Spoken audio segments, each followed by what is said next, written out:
अमित शाह जो हैं वो योगी जी से बहुत चिढ़ते हैं। इस कदर चिढ़ते हैं कि 2017 में जब इन मुख्यमंत्री बनाने की परिस्थिति हो रही थी योगी जी को, तो इन्होंने खुलकर विरोध किया। इवन इनके पुनः मुख्यमंत्री बनने के लिए भी अमित शाह ने विरोध किया था। और अमित शाह मोदी जी के भी सगे नहीं है। क्या बात कर रहे हैं? और क्या, ये तो खुद मुख्यमंत्री बनने की दौड़ में थे। इस प्रकार से जो रिबेल्स उठ रहे हैं, जो सिविल वॉर सिचुएशन चल रही है, उसको कंट्रोल करने के लिए शाह और मोदी केपेबल नहीं। अमित शाह जो है वो संघ को तोड़ रहे हैं। योगी जी को सीएम बनना ही नहीं था, वो तो जबरदस्ती बनाए गए हैं। लॉबी ने उठ के बनाया पूरा। जब योगी सीएम बन के आए तो बंसल जी को भेज दिया गया सुपर सीएम बना के पीछे से परेशान करने के लिए। आईएएस की बात कर रहे हैं? नहीं, एक ठो है बंसल जी, मैं नहीं बताऊंगा किन की बात कर रहे हैं। पर कोई तो कंट्रोलर होगा ऊपर से। यार हमको तुम अंदर करवाना चाहते हो क्या? और 2027 में योगी जी को हरवाने के लिए पूरी तरीके से अमित शाह लॉबी लगी है। इसके बाद में क्या होगा ये भी बता देता हूँ। मोदी जी एक डिप्लोमेटिक लीडर है, एक गुजराती है, व्यापारी माइंडसेट का आदमी है। और एक कहावत है कि राजा हुआ व्यापारी तो जनता हुई भिखारी। राहुल गांधी को पप्पू बनाए रखने में कितने 100 करोड़ रुपए खर्च हो जाते हैं आप सोच भी नहीं सकते। और ऐसे बहुत सारे चेहरे हैं, अगर मैं सबका नाम लेने लग जाऊंगा तो भैया मेरा घर द्वार बिक जाएगा। थोड़ा सा हमको भी बच के चलना पड़ता है। बाकी अगर देखा जाए तो अमित शाह खुद सत्ता पे बैठे हैं और लड़का उनका धन पे बैठा हुआ है, कुबेर के खजाने बैठा हुआ है। कुछ कमियां तो रहती हैं, जैसे मैं प्रशासनिक मुद्दों पर मैं योगी जी का खुलकर विरोध करता हूँ कि जो पुलिस प्रशासन है वो खुला आतंकवाद करता है यूपी के अंदर। जब धर्म के आधार पे पाकिस्तान बन गया तो फिर भारत का प्रधानमंत्री कट्टर होने में समस्या क्या है? यही तो आवश्यकता है। रोहिंग्या और बांग्लादेशी हैं, इनको निकाल के भारत से फेंक देना चाहिए। मैं तो कहता हूँ कि अगर ये हमारे देश में इतने दिन खाए हैं तो इनको वापस भेजा जा रहा है, तो इनकी किडनी निकाल के इंटरनेशनल मार्केट में बेचे, उससे भारत की जीडीपी थोड़ी मजबूत हो। मेरे बहुत सारे ऐसे लोग हैं जिनकी मोर देन 1000 CR की फर्म्स है, वो लोग अब यूपी में इन्वेस्ट कर रहे हैं। वरना मैं आज से 2017 से पहले हमारी बात होती थी, बोलते थे हम यूपी में इन्वेस्ट नहीं करेंगे, वहां पे यार रंगदारी देनी पड़ेगी। देखिए विकास पुरुष की छवि बन चुकी है, अब हमें शत्रु दमन पुरुष की छवि चाहिए। विकास नहीं चाहिए अब आपको? हमारी समस्या इतना विकास लेकर हम करेंगे कि हमारी तुम बिल्डिंग पे बिल्डिंग कर दो, सड़क पे सड़क बना दो। मोदी जी के उनकी रीढ़ उतनी मजबूत है ही नहीं, बहुत लचीले हैं, व्यापारी टाइप के आदमी हैं। पर वो तो कहते हैं हमने अभी अपनी रिस्क टेकिंग कैपेसिटी का बहुत कम हिस्सा यूज किया। इसीलिए यूज किया ना, क्योंकि उनमें कैपेसिटी कम है। योगी तुझसे बैर नहीं, मोदी तेरी खैर नहीं। इसीलिए हमारे शो का नाम था देखा जाएगा। अमित शाह को जानने वाले हो सकता है 10 में से 4 ही लोग हों, योगी जी को 10 में से 11 लोग जानते होंगे। योगी जी के ऊपर निशिकांत दुबे बोलने से पहले अपनी औकात आके अमित शाह आप डरते नहीं है अमित शाह से? नमस्कार, स्वागत है आपका एक बार फिर से हमारे वीकली शो देखा जाएगा इसलिए क्योंकि यहाँ हम इस प्रकार के सवाल पूछते हैं जिनके जवाब अक्सर लोग देने में हिचकिचा जाते हैं। लेकिन आज के हमारे मेहमान कुछ खास हैं। ईशान प्रताप सिंह जी, आज का मुद्दा होने वाला है योगी वर्सेस मोदी / शाह। किस प्रकार की संभावनाएं बन रही है या किस प्रकार के तथ्य सामने आते हैं जिनसे ये वाली बातें निकल कर आती है कि क्या योगी जी को मोदी व शाह साइड लाइन करना चाहते हैं। स्वागत है ईशान जी आपका हमारे शो अनफिल्टर्ड रियलिटीज़ के ऊपर। नमस्कार। ये योगी वर्सेस मोदी / शाह नहीं हो सकता, ये हो सकता है योगी वर्सेस शाह, क्योंकि मोदी जी के नेचुरल उत्तराधिकारी हैं योगी जी। उतना ज़्यादा उनकी इन्वॉल्वमेंट या विरोधाभास नहीं है, क्योंकि वो भी जानते हैं कि एक ना एक दिन मोदी जी को जाना है और योगी जी को आना है। योगी जी के ना आने पे कौन आ सकता है, तो वो है शाह। अच्छा, जिस प्रकार का नैरेटिव सोशल मीडिया के माध्यम से गढ़ा जा रहा है या फिर जो देखने को मिलता है, वो मात्र एक प्रोपगेंडा तक सीमित रह सकता है या फिर इसके कुछ तथ्य आपको देखने को मिलते हैं? देखिए नैरेटिव जो है वो तो शाह जी की लॉबी बहुत बेहतरीन रचती है, तारीफ के काबिल। हाँ, मतलब इतने तारीफ के काबिल है कि राहुल गांधी को पप्पू बनाए रखने में कितने 100 करोड़ रुपए खर्च हो जाते हैं आप सोच भी नहीं सकते। अच्छा। और काफ़ी बड़े उनके मीडिया पैनल्स हैं, काफ़ी बड़े बनाए उनके। अमित शाह। बिल्कुल, वो मीडिया पैनल, वो पावर अमित शाह के पास में है। मोदी जी एक नेशनल लीडर है, इंटरनेशनल लीडर हो चुके हैं, उनका कंपैरिजन करना अनुचित होगा जी। और कहीं ना कहीं उनको एक ना एक दिन तो रिटायर होना ही है। उनके बाद में योगी जी को आना है, तो योगी जी की जो प्रतिद्वंदिता है वो शाह से है, मोदी जी से नहीं है। Modi ji is neutral in this case. तो आपको क्या इस प्रकार का कोई प्रोपगेंडा इस चलाया जाना एक उचित शब्द है प्रोपगेंडा इसके लिए? बिल्कुल उचित है। प्रोपोगेंडा कह लीजिए या फिर मतलब उसको षड्यंत्र ही कह लीजिए, कॉन्स्पिरेसी कह लीजिए, कोई अनुचित नहीं है। क्योंकि अमित शाह जो हैं वो योगी जी से बहुत चिढ़ते हैं। इस कदर चिढ़ते हैं कि 2017 में जब इनको पुनः यहाँ पे मुख्यमंत्री बनाने की परिस्थिति हो रही थी योगी जी को, तो इन्होंने खुलकर विरोध किया था अमित शाह ने इवन इनके पुनः मुख्यमंत्री बनने के लिए भी अमित शाह ने विरोध किया था। अच्छा, तो जिस प्रकार से भाजपा के कोर समर्थक है, उनकी ये इच्छा है कि 2029 के अंदर योगी जी कहीं ना कहीं भारत के प्रधानमंत्री पद के ऊपर विराजित हो। लेकिन क्या ऐसा आपको लगता है कि मोदी जी स्वयं भी ये चाहते, मोदी जी या फिर आपने जिस प्रकार से अभी कहा अमित शाह जी, क्या आपको ऐसा लगता है कि अमित शाह जी स्वयं यह चाहते हैं कि योगी जी यहाँ आए या फिर वो वहां पर बैठे? देखिए, भारत की समस्या को समझना पड़ेगा, क्यों योगी जी हमको चाहिए। मोदी जी एक डिप्लोमेटिक लीडर है, एक बहुत डिप्लोमेटिक लीडर है, एक गुजराती है, व्यापारी माइंडसेट का आदमी है। और व्यापारी माइंडसेट का आदमी नेशनल लेवल का तो नहीं, लेकिन इंटरनेशनल लेवल पे, वर्ल्ड लेवल पे जो कंट्री है उसको बेहतरीन तरीके से रिप्रेजेंट करता है। लेकिन योगी जी डिप्लोमेटिक आदमी नहीं है। अच्छा, योगी जी स्ट्रेट फॉरवर्ड आदमी है। योगी जी जो है वो एक ऐसे व्यक्तित्व है जो जो बोल दिया सो वो बोल दिया, जो करना है करना है। अब आप देख लीजिए कि योगी जी जब सिर्फ और सिर्फ एक विधायक थे तो उनकी लड़ाई अंसारी परिवार से हुई जी, उनकी लड़ाई अहमद परिवार से हुई, उनकी लड़ाई कई ऐसे माफियाओं से हुई। जब पावर में है उन्होंने उनको मिट्टी में मिला दिया। ये योगी का नेचर है। भारत की कई समस्याएं हैं, जैसे रोहिंग्याज घुस रहे हैं, बांग्लादेशी घुस रहे हैं, तमाम ऐसी कह सकते हैं जनसंख्या विस्फोट के नाम पे बहुत सारी ऐसी चीजें हैं जिनके ऊपर लोग खुल के बोल नहीं पा रहे। अच्छा, कहीं ना कहीं आपको ये नहीं खलता कि एक हिंदुत्ववादी चेहरे को देश के सबसे बड़े पद के ऊपर बिठा देना? क्यों खलेगा? अच्छा, देश किसका है? खलना क्यों चाहिए? ये बात खलने वाली है ही क्यों? देश किसका है? जब धर्म के आधार पे पाकिस्तान बन गया तो फिर भारत का प्रधानमंत्री कट्टर होने में मतलब समस्या क्या है? यही तो आवश्यकता है जी भाई। क्या फिर भारत को काटे, नया देश बनाए?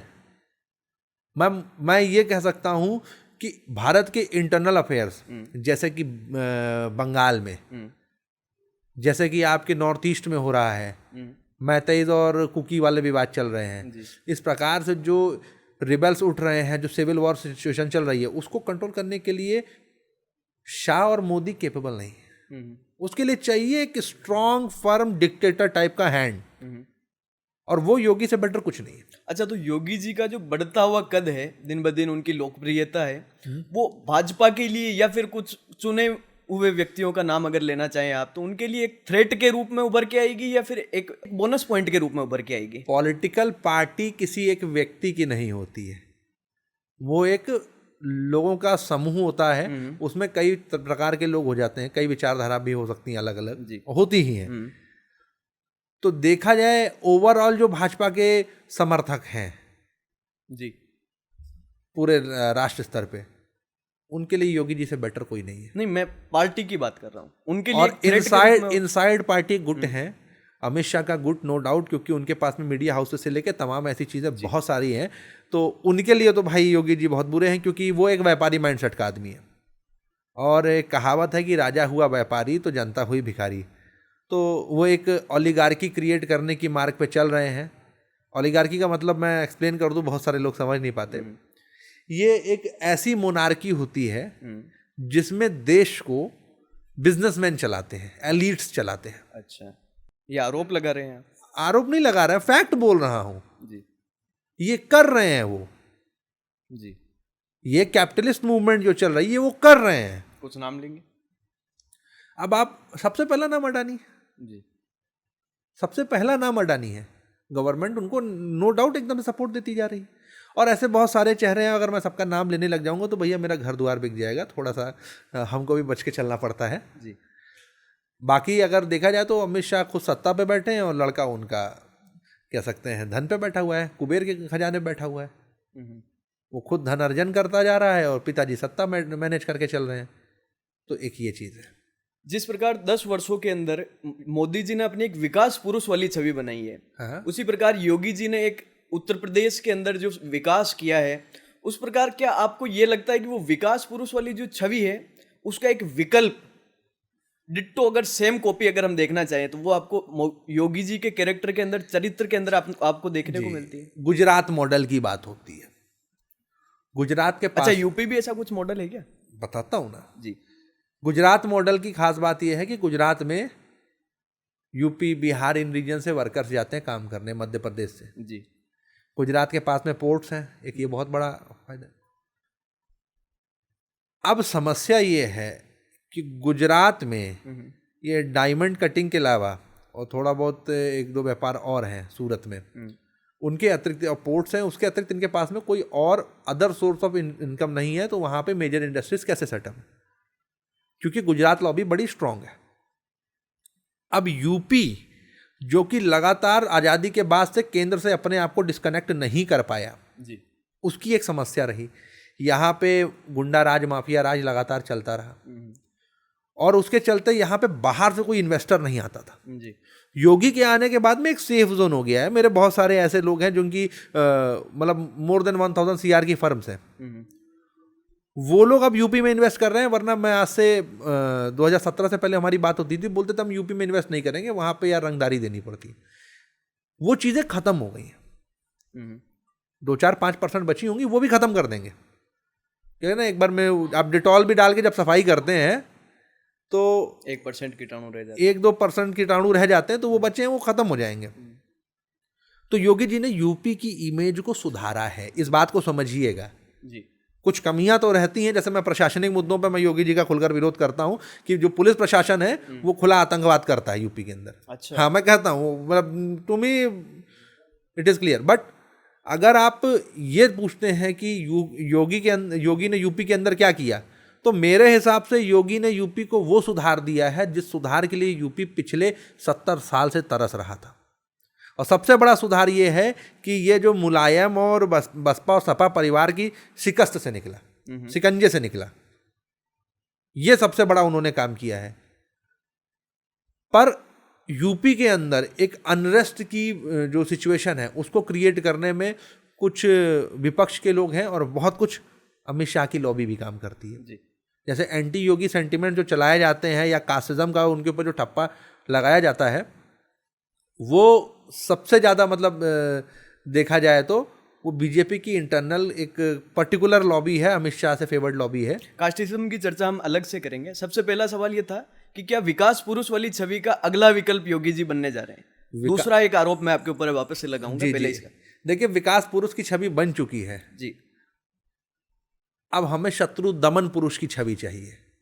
अच्छा, विकास नहीं चाहिए अब विकास पुरुष की बहुत अच्छी छवि बन गई।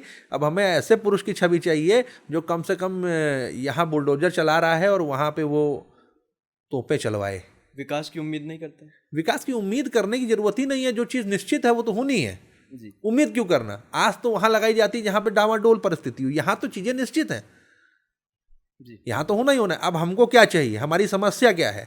हमारी समस्या इतना विकास लेकर हम करेंगे कि हमारी तुम बिल्डिंग पे बिल्डिंग कर दो, सड़क पे सड़क बना दो। कल को ये जो रोहिंग्या बांग्लादेशी भारत में भरे हुए हैं, ये हमारे घरों में घुस के रहने लग जाएंगे तो हम क्या करेंगे? जी। हमारे घरों के मंदिर तोड़ के वहाँ पे मजारे बन जाएंगे तो हम क्या करेंगे? विकास का क्या फायदा? अब हमें चाहिए ऐसा आदमी जो रिटेलिएट करे, जो सीधे कहे उठाओ, निकालो, फेंको। ह्यूमन राइट कमीशन चली, अरे नहीं नहीं ह्यूमन राइट का अवहेलना बंद करो उठा के अंदर। हमें वो आदमी चाहिए। अब हमें मुक्ति चाहिए भारत में फैल रहे इन दीमकों से, और उससे मोदी जी के मतलब बहुत अच्छे नेता है, ग्लोबल लेवल पर रिप्रेजेंट करते हैं, but he do not have the spine to do that. उनकी रीढ़ उतनी मजबूत है ही नहीं, बहुत लचीले हैं, व्यापारी टाइप के आदमी हैं, नहीं कर पाएंगे। तो कहते हैं हमने अभी अपनी रिस्क टेकिंग कैपेसिटी का बहुत कम हिस्सा यूज किया है। तो इसीलिए यूज किया ना, क्योंकि उनमें कैपेसिटी कम है। अच्छा, उनमें उतनी कैपेसिटी नहीं है, रिस्क टेकिंग कैपेसिटी तो योगी में है। ठीक है, हम एक बार वापस उस सवाल पर लौट के आएंगे। आपने कहा कि योगी जी का प्रशासन के ऊपर इतना कंट्रोल नहीं है। क्या प्रशासन बेलगाम है, बात नहीं मानता, या फिर कोई ऐसी लॉबी और है जिसके दबाव के अंदर प्रशासन काम करता है? देखिए, यूपी के साथ दिक्कत ये रही कि जब योगी सीएम बन के आए तो बंसल जी को भेज दिया गया सुपर सीएम बना के पीछे से परेशान करने के लिए। आईएएस की बात कर रहे हैं? नहीं, एक ठो है बंसल जी, मैं नहीं बताऊंगा किन की बात कर रहा हूँ, लेकिन बंसल जी को भेज दिया गया जी। और बंसल जी ने उस समय काफी कुछ इफेक्ट किया। अभी में यूपी में जो प्रशासनिक जो लॉबी है वो कुछ हद तक सही है, बहुत हद तक गलत है, क्योंकि कहीं ना कहीं हम लोगों ने कह सकते हैं गीदड़ भगाने के लिए भेड़िए पाल रखे हैं। पर कोई तो कंट्रोलर होगा ऊपर से।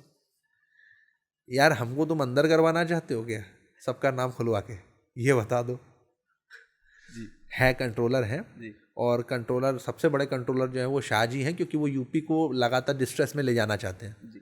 आपने ध्यान दिया होगा, यूपी एक समय दंगों में घिरा रहता था, जातीय दंगे, धार्मिक दंगे। लखनऊ में प्रयास भी हुआ था एक बार। जी।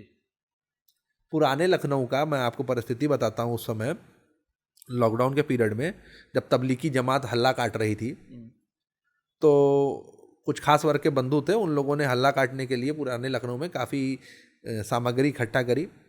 रात को बत्ती कटती है और सीआरपीएफ आती है और वहाँ पे कॉल ऑफ ड्यूटी खेला जाता है। उसके बाद से अभी तक मुझे नहीं लगता है कि अब किसी की हिम्मत पड़ी है कि दोबारा उस प्रकार से सामग्री इकट्ठा कर सके। अभी वापस कॉल ऑफ ड्यूटी की आवश्यकता पड़ती नजर आती है आपको? अब नेशनल लेवल पे होनी चाहिए। अच्छा। खासतौर पे जो रोहिंग्या और बांग्लादेशी हैं, इनको निकाल के भारत से फेंक देना चाहिए। मैं तो कहता हूँ कि अगर ये हमारे देश में इतने दिन खाए हैं और इनको वापस भेजा जा रहा है, तो इनकी एक किडनी निकाल के इंटरनेशनल मार्केट में बेचे, उससे भारत की जीडीपी थोड़ी मजबूत हो। अच्छा जी, मैं तो कहूँगा हमारे देश में खा के गए को तो कुछ दे के जाएँ। कोई योगदान तो किया नहीं, टैक्स तो देते नहीं हो, हमारे टैक्स को तुम खा रहे हो, तो किडनी से वसूल किया जाए। हाँ, वसूल किया जाए, बिल्कुल ठीक है। इसीलिए हमारे शो का नाम था देखा जाएगा। अगला सवाल है, 2024 के अंदर जो भाजपा को जिस प्रकार से उत्तर प्रदेश के अंदर एक प्रकार से पटकनी मिली, तो लोगों के इस प्रकार के आरोप लगे हैं कि योगी जी ग्राउंडेड रिसर्च जो करके रखते हैं अपनी, कि ये प्रत्याशी उतरना चाहिए, इसको ये जीत दर्ज कर सकता है, उनको एक तरीके से उस लॉबी ने, जिसका नाम अभी आप ले रहे थे, उसने नजरअंदाज करके अपने स्तर पर जो ग्राउंडेड नहीं थे लोग, या फिर जिनके ऊपर क्रिमिनल चार्जेस थे, जिनका लोगों के अंदर विश्वास नहीं था, उनको टिकट्स दिए। और यही एक बड़ा कारण रहा उत्तर प्रदेश की हार का। लेकिन इस सब हार का ठीकरा योगी जी के ऊपर फोड़ दिया जाता है।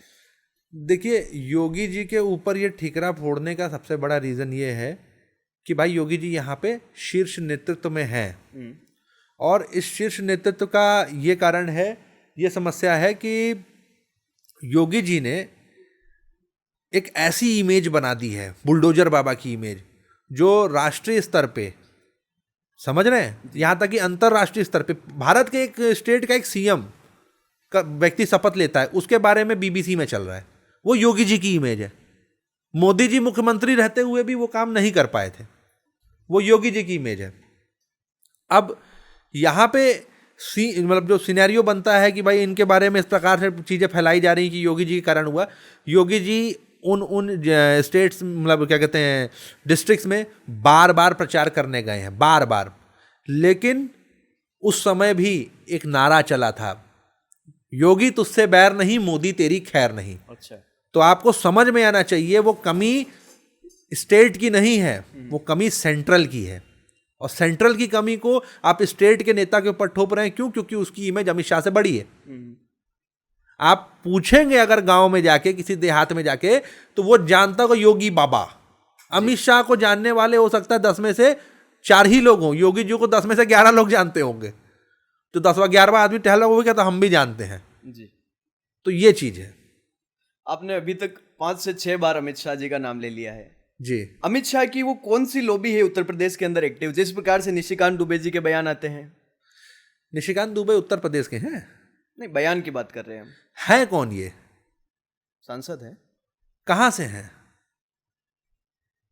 उत्तर प्रदेश के बाहर के हैं, लेकिन बयान उनके उस लॉबी के। कहां के हैं सांसद ये? आप बताइए। वही तो मैं पूछ रहा हूँ, भागलपुर के हैं, मुझे जब ध्यान आ रहा है।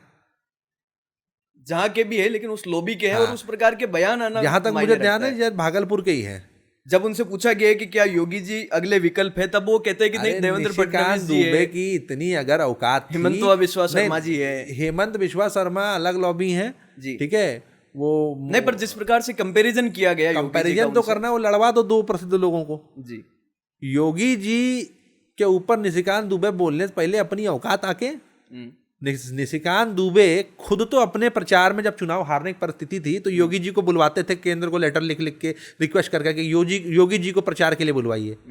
अब इनकी क्या हैसियत हो गई है कि भाई योगी जी बोलेंगे। और निशिकांत दुबे छछूंदर टाइप नेता है, इतने बड़े कोई नेता थोड़े हैं, इनका कोई जनाधार नहीं है। ये तो अमित शाह के रहमो करम पे नेता बन गए, वरना इनकी क्या हैसियत, क्या औकात है योगी जी पे बोलने के? इस आदमी को तो हम लोग सीरियस लेते ही नहीं है। यूपी बाहर का छोटा मोटा नेता है, क्या मतलब इसका? जो 2029 का कंपटीशन है, उसको आप गुजरात लॉबी, एक सिंगल शब्द के अंदर मैं पूछना चाहूंगा, गुजरात लॉबी वर्सेस योगी लेंगे, या फिर Amit Shah lobby versus Amit Shah lobby versus. अच्छा, अमित शाह लॉबी वर्सेस। हाँ, और 2027 में योगी जी को हरवाने के लिए पूरी तरीके से अमित शाह लॉबी लगी है।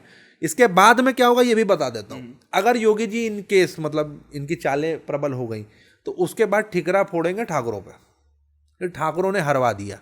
अच्छा, हाँ, ये अब मैं एक पश्चिमी उत्तर प्रदेश से नगीना क्षेत्र के एक नेताजी हैं, मैं नाम नहीं लूंगा उनका। चंद्रशेखर जी की बात कर रहे हैं? मैं नाम ही नहीं लूंगा जी। मैं नाम ही नहीं लेता है। उनकी जो पार्टी के लोग हैं उनसे हमारी कुछ बातें हुई तो वहां से हमको ये पता चला कि ठिकरा ठाकुरों पे फोड़ा जाएगा, ये होगा।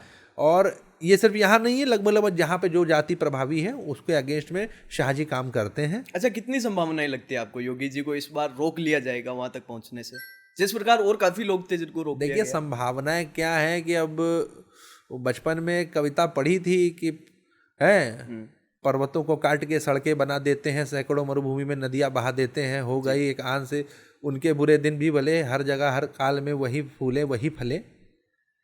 तो इस प्रकार की बातें योगी जी के साथ बैठती हैं।